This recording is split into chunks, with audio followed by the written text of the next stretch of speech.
Hello and welcome to Just the Tonic, the podcast that explores how the arts can have a really positive impact on our lives.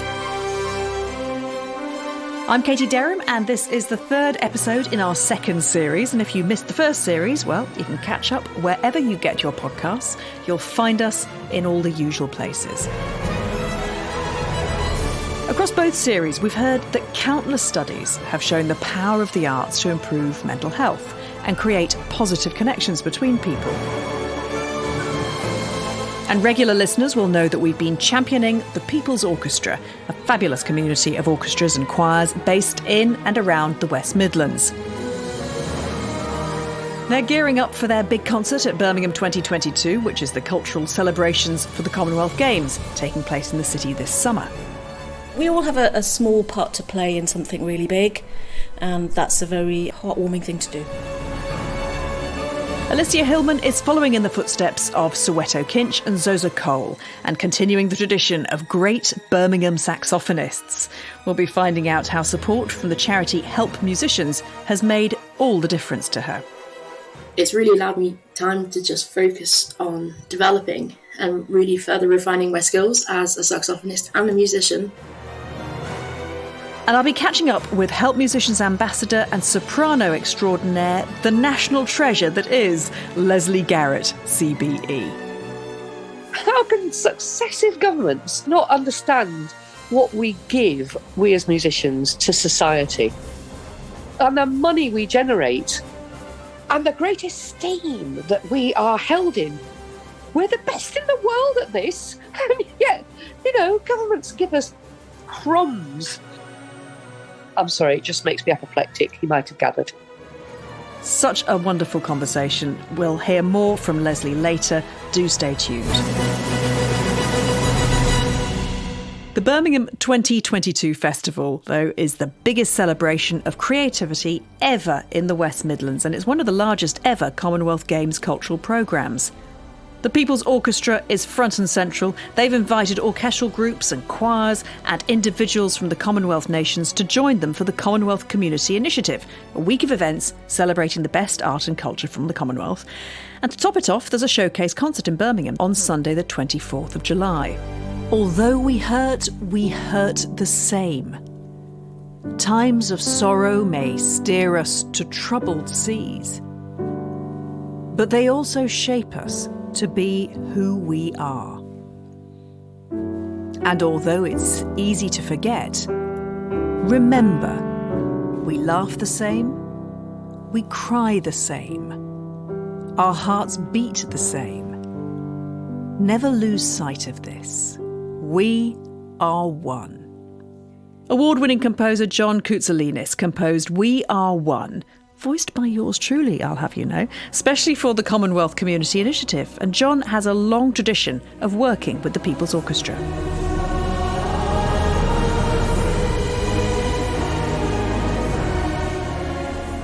I've been a film music composer full-time since 2011, and it was a good 9 years ago now, quite a while back.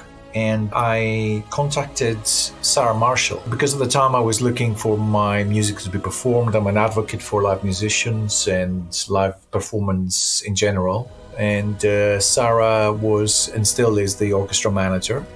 I contacted her and she was really lovely and very kind enough to basically take one of my pieces of music on board for the People's Orchestra. And this is how our professional relationship started, and it's been going strong since then. So what was the idea behind We Are One? My first reaction was, okay, so it has to be celebratory, and I really love John Williams's fanfares, and they're derived from classical composers, whom he's very influenced heavily himself.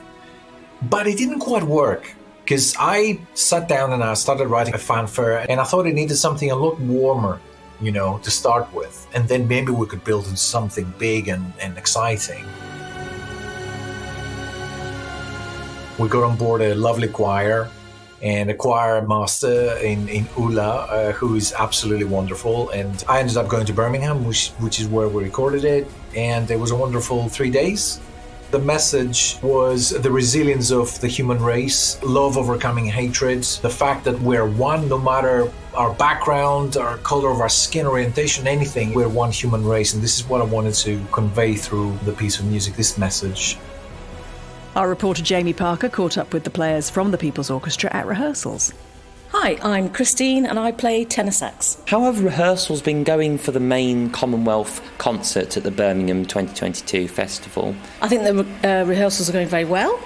We've got a very exciting repertoire to play that I think the audience will all recognise and enjoy hearing. The music, We Are One, is the video certainly for that is absolutely fantastic. I'm looking forward to being able to highlight our orchestra in Birmingham. I'm Eric De Silva and I play the first violin. I've been involved with the People's Orchestra for roughly 4 months and I'm having a really good time. Can you tell me a bit more about the music you'll be performing at the Commonwealth concert? The music we'll be performing consists of several well-known themes such as Star Trek, Star Wars, Jurassic Park. We are also doing James Bond, Spectre's Kingdom, music from Up. My name's Jess and I play the flute. I had quite a bit of a break from music for a bit, and then coming back is it's so much more fun when it's just a hobby. There's quite a buzz in the city at the moment with the Commonwealth Games, so it'll be nice to experience that as a performer. There's a few players from Canada and from New Zealand that are playing with the orchestra at the Commonwealth concert, so it'll be really fun to play with some different musicians for a change. What kind of legacy do you hope that the Birmingham Commonwealth Festival and Games will leave on the residents of Birmingham and West Midlands area? I hope that everybody that watches will realise that musicians all around the world and from our little towns and villages that we all come from, we can all get together and make a proper spectacle and a music extravaganza. We all have a small part to play in something really big, and that's a very heartwarming thing to do. Hopefully we can get our name out there more as an orchestra and get more players in, get more of a regular audience that will come to all of our concerts and just, make our name a bit more well-known in the community. It would be amazing. I'd like to have a legacy that shows that Birmingham is a diverse cultural place that has joy in it. Here's Dean Williams from the Orchestre Philharmonia Mundi de Montreal, who'll be joining the People's Orchestra for their concert. I sent out a message over Facebook asking for orchestras who would like to do an exchange with us. And TPO answered, and we did one exchange with them, and it was incredibly successful. We both had an incredible time, and basically that's what we want to do. We want to be able to use the uniting power of music to do projects like this. My orchestra, which is called Philharmonia Mundi, we've never done anything that I know of that's anywhere near this big. This is something that for any amateur orchestra is just beyond the pale. It's extremely difficult to organize, extremely difficult to put together. The logistics of an event like this, for an amateur organization, it's very, very close to impossible. And I've got to hand it to TPO for managing to pull this off. We are one.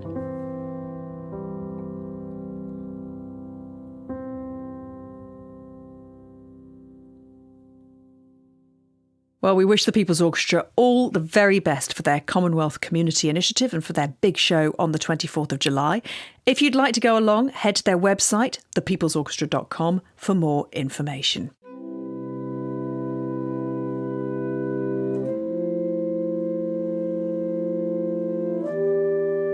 The charity Help Musicians, which offers career support and advice to artists, reported that 96% of musicians saw the majority of their income wiped out during lockdown, and it is still a really challenging time for many. Birmingham saxophonist Alicia Hillman is really grateful for the help she received from Help Musicians. My family are all musicians. I've always grown up in a very musical family. My parents, my sisters, we all play. My aunt and uncle were all musicians. But the school that I went to didn't offer saxophone lessons. That wasn't an option. And my dad didn't want us to be defeated, so he taught me himself. He's never had any formal lessons on the saxophone, but he wanted to help me get to a place where I could try and get lessons elsewhere. So So I've done my undergraduate studies on the saxophone at Royal Birmingham Conservatoire. After I spent 4 years there, I've decided, I need to keep developing. There's so much more I can explore. So I applied to do a postgraduate. And for me, I realised that it would be such a shame to let financial reasons stop me from doing a postgraduate degree. So I reached out to help musicians, and I've been very lucky to be supported throughout the 2 years of my studying at Birmingham. Really, it's more than just financial support. In the last 2 years, I've created a saxophone quartet, and having the extra time to not have to work too much outside of my studies has allowed me to focus on building up this quartet. We now get lots of concerts. We've just recorded a studio album as well. So it's really allowed me time to just focus on developing and really further refining my skills as a saxophonist and a musician. Alicia's Saxology project was all about bringing the saxophone to as wide an audience as possible across the West Midlands.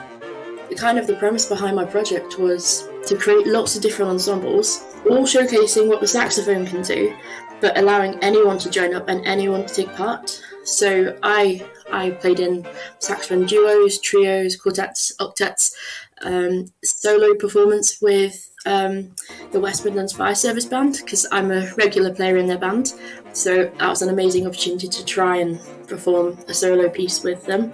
And the other kind of ensemble I led was a massed ensemble and a community-based saxophone choir, which was formed of students from Staffordshire Music Service and Birmingham Music Service.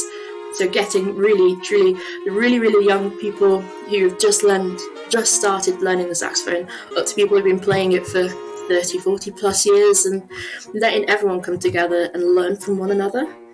For me, Saxology, it was just really such good fun to see everyone kind of meeting new people and learning new things. Alicia also teaches pupils of all ages. I teach really young students, and also I've got a lady who I teach, and she's 70 and she plays the flute and she's loving it.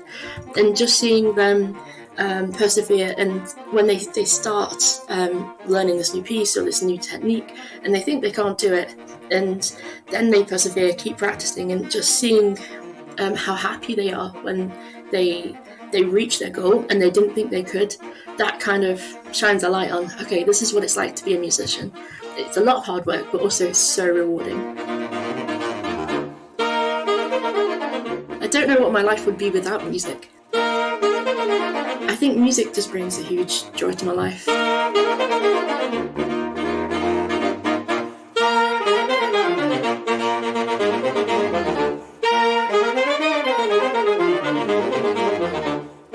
Many thanks to Alicia, and all the very best to her for the future. Like Alicia, much-loved soprano Lesley Garrett received support from help musicians early in her career when she suffered a serious illness. She went on to become principal soprano with English National Opera. She's performed with the Royal Opera, Welsh National Opera, Opera North. She is a star of musical theatre too, having performed in The Sound of Music and Carousel.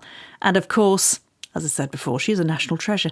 Lesley was recently on the top deck of one of the buses travelling around London to celebrate the Queen's Platinum Jubilee.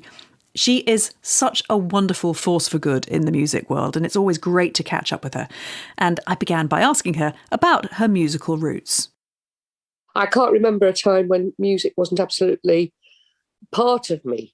I think because I was born in South Yorkshire, actually on the South Yorkshire coalfield in a pit village called Thorne, and all my family were miners or railway workers or steel workers. Everybody in the community were working people.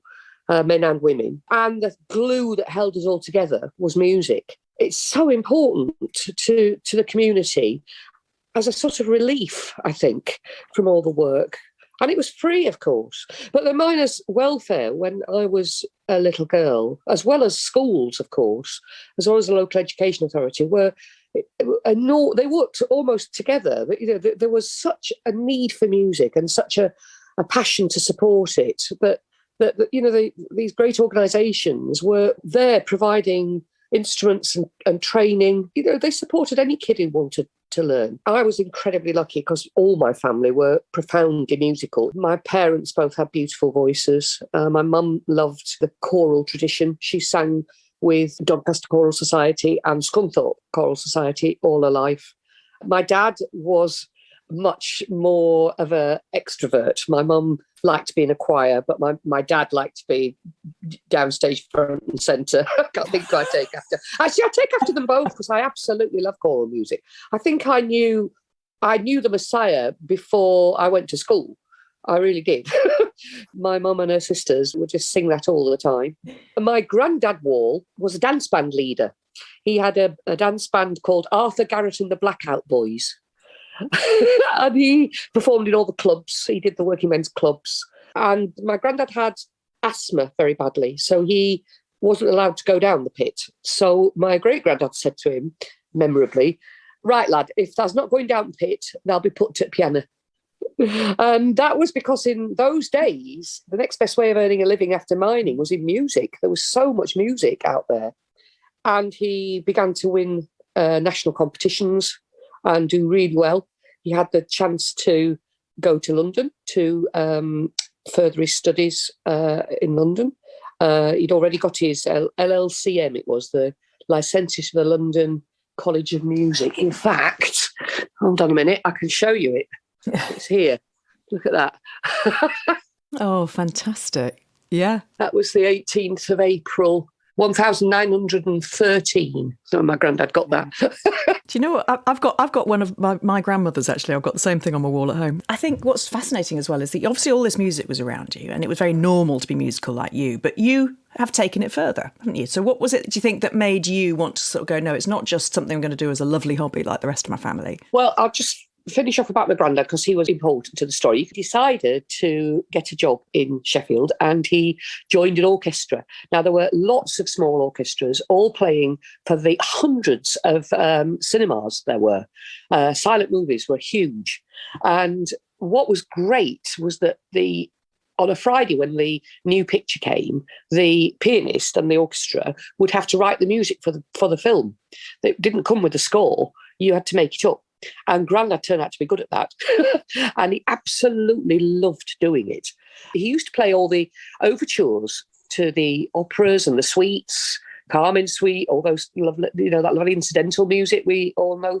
Anyway, so when I told him that I wanted to become an opera singer and I'd got a place at the Royal Academy of Music and I'd got a scholarship to go, he said, "Hey, lass, that's grand." He said, "I'm that proud of you." He said, "I love opera, except for singing." But he was obviously very proud, although a bit sceptical about my ability to make a living as an opera singer. But the point of all of this is that I can't remember when music just wasn't part of my life. I never considered it as a separate subject. I never even considered it something to study. It was more like breathing or eating. It was nourishment. It nourished me. It allowed me to express my emotions, my feelings. From as little as I can remember, music's done that for me and continues to. It both as a listener and as a performer. It is the most cathartic experience for me to perform. Even now, after over 40 years, when I perform for an audience and I can feel that music coming through me and out to the audience, it's almost it is spiritual. It's a spiritual feeling. It nurtures me and it always will. My husband's a doctor, and through knowing me and my world, he regularly now, when patients come and they're possibly suffering from depression, he will say, "Have you thought of joining a choir? Yeah. It will make you feel better." And he advocates this. I mean, your career has been so stellar, Lesley. But one of the things which I think people realise, but perhaps they don't realise quite how very tough it can be as a musician. And even though you've been hugely successful, I mean, have there been moments in your life where you thought, "Crikey, this is hard work. Can I go on? How am I going to earn a living?" Yes, most definitely. And there's been periods where I've lost my voice, I've lost my health, I've had to stop singing. They were terrifying times. I think I was about 23 when I first had my inklings that it wasn't all plain sailing. I'd basically been singing the wrong repertoire, I think. It was before I got with my singing teacher, Joy Mammon, who finally I met through the Royal Academy, and I still have singing lessons with her to this day, possibly because of this experience. But I developed the beginnings of nodules, and I had to stop singing for a whole term that was the treatment. It still is the treatment, actually. I had to rest. That was the first hurdle. But then I was just beginning to have success. Won the Kathleen Ferrier Memorial Competition, and I won all the prizes in my last year. I managed to win, which was a sure sign that Joy was the right teacher and that I was on the right path. And I got to the National Opera Studio, and I got my first role in the Wexford Festival, and then I was kind of off. And Lord Harwood took me on. I worked at Opera North, and then everything came crashing down. I had a very bad kidney illness, nephritis it was called. But when I got out of hospital, I discovered I couldn't sing anymore. I'd lost my strength. I'd lost my vitality. I'd just lost my voice, even though it was still there. I'd literally lost it. It took me a very long time to recover that. It took me about 9 months. And it was entirely down to two things. Joy, whose house I cleaned in exchange for singing lessons because I had no money. I had a range of a second. I had 2 notes. And we just stretched that range and grew it and basically got my musculature working again, got me fit. So when I realised how fitness is so important to good singing, that strength is what you need to be an opera singer. But the other absolutely vital component in my recovery was what was then called the Musicians Benevolent Fund. And they were amazing. They picked up this little wounded bird and they set me back on my perch. Was that basically helping you pay your rent? No, it wasn't that. They helped me to find out what was wrong with me.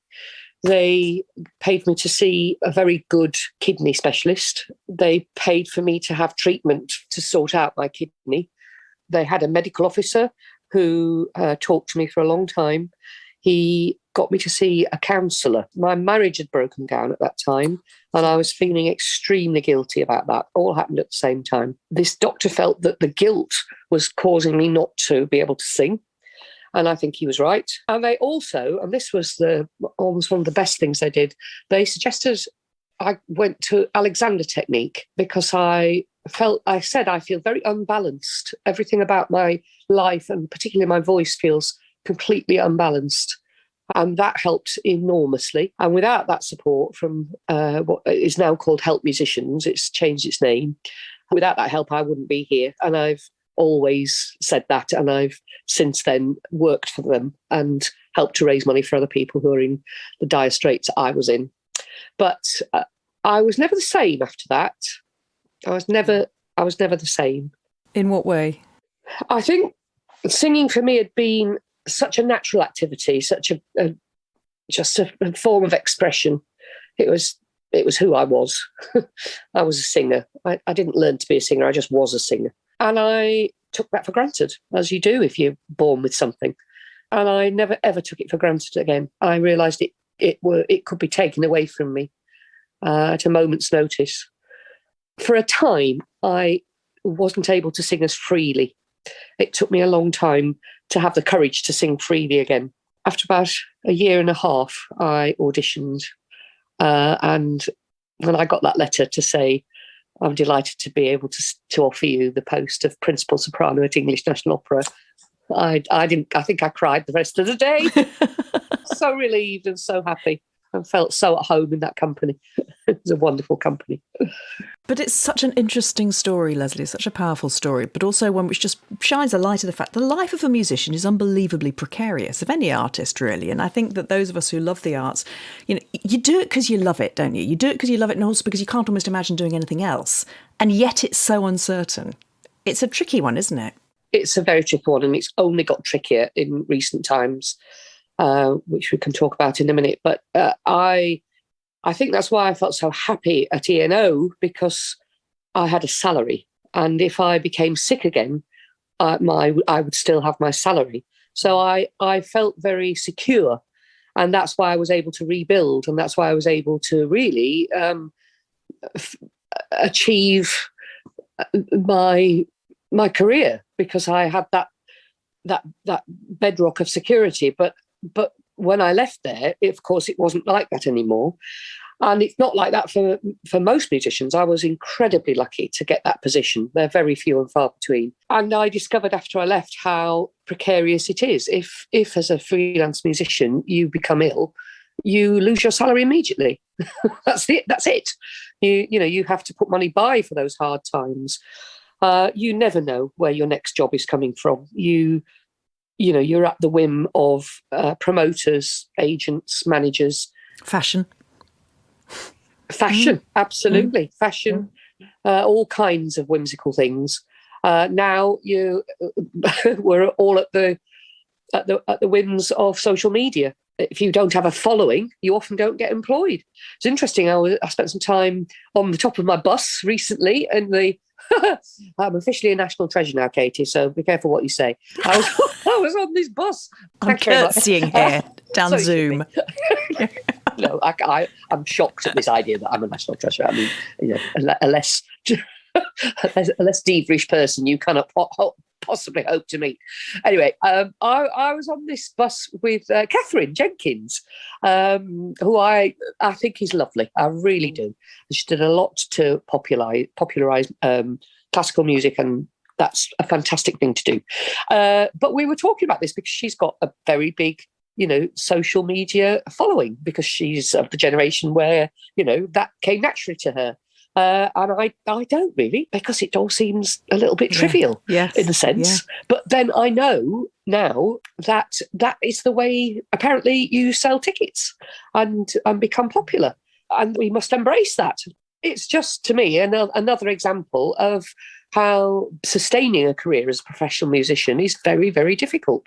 You've got a lot of masters to have to please to have the privilege, really, of doing the one thing you want to do, which is just to communicate with an audience, to perform, allow you to access your innermost feelings, allow you to express emotions that you've buried for decades, because that's what happens in concerts. That's what happens when people hear music. They suddenly are crying and they don't know why. And, it is therapy, isn't it, at its best?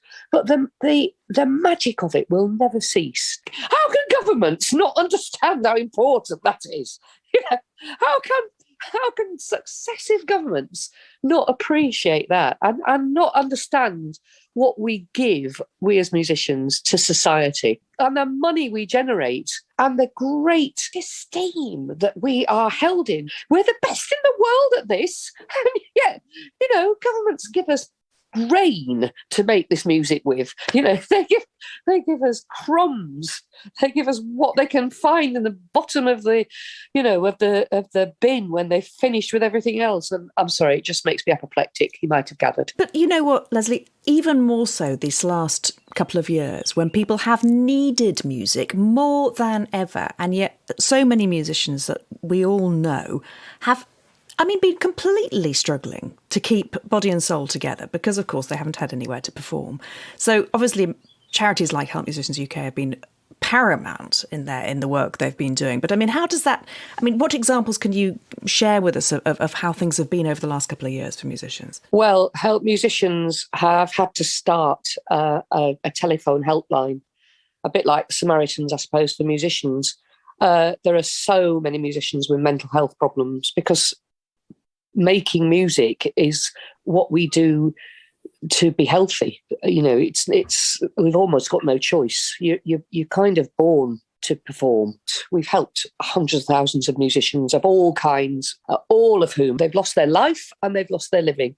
We have lost so many who've had to get jobs filling shelves, driving trucks, and I don't think we'll get those back. So it's been a nightmare. It's been an absolute nightmare. It's very hard to practice when you've nothing to practice for. You do, of course you do.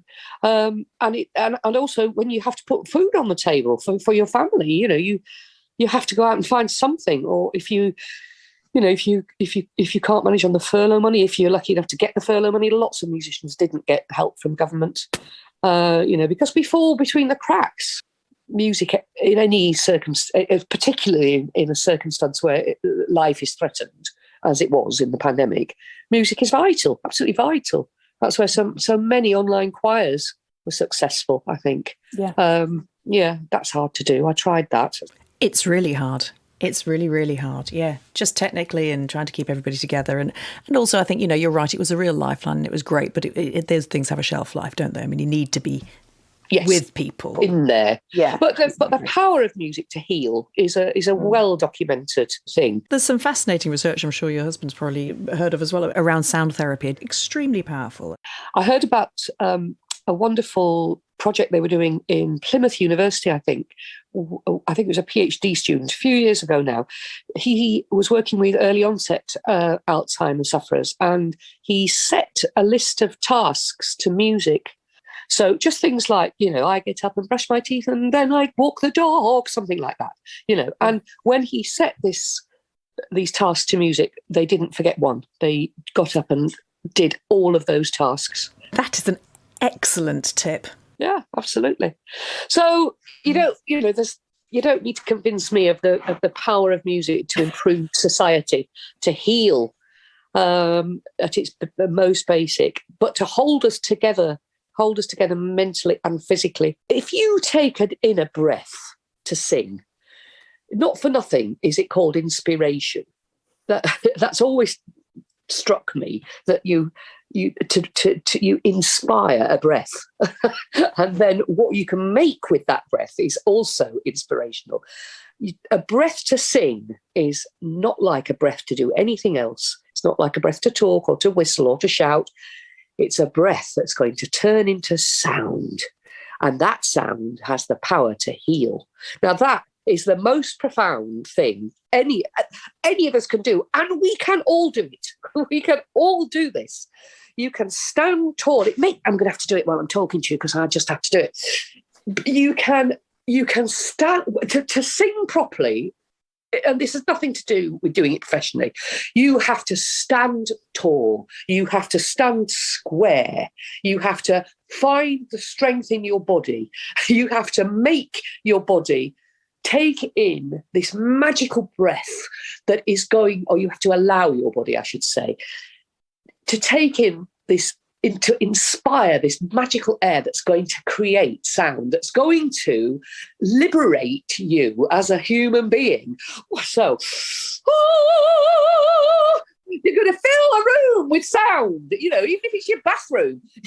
You're going to make the air move in that room. It's going to connect you with your inner authority. It's going to make you strong. It's going to do you good.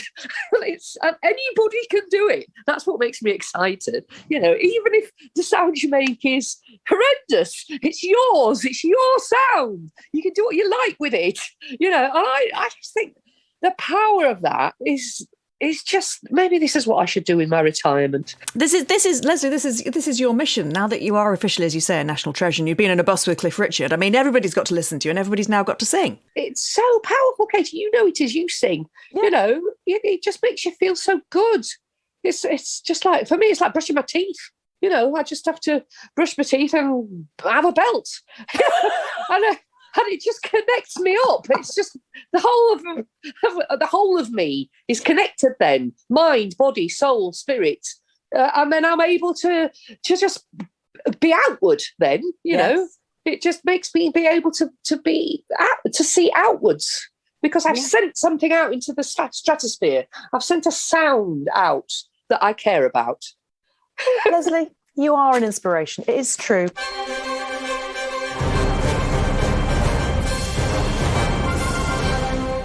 Thank you so much to Lesley Garrett, to Alicia Hillman, to John Koutsalinis, to Dean Williams, Jamie Parker and the People's Orchestra.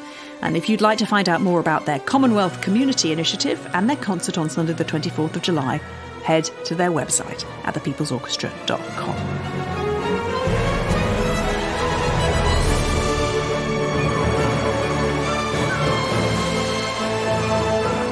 In the next episode, Jamie will be chatting to the People's Orchestra's youngest player, 8-year-old cellist Aurora Chin Chan. And we'll be hearing from some fantastic young poets whose work is featuring in the Birmingham Children's Poetry Festival, and from Birmingham's Poet Laureate, Casey Bailey. And last but most definitely not least, I will be chatting to the wonderful Ian McMillan, poet and presenter of BBC Radio 3's The Verb. He is fabulous, so I can't wait for that.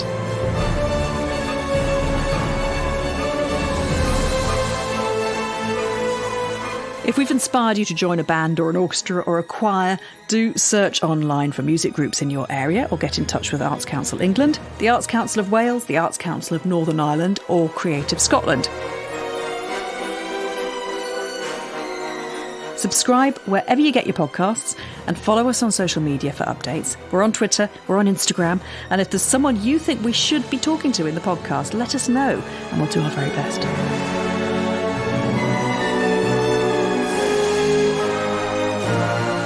Thanks so much for listening. Just the Tonic with Katie Derham was produced by Jill Davis. It's a Peanut and Crumb production, supported by the People's Orchestra and by Arts Council England.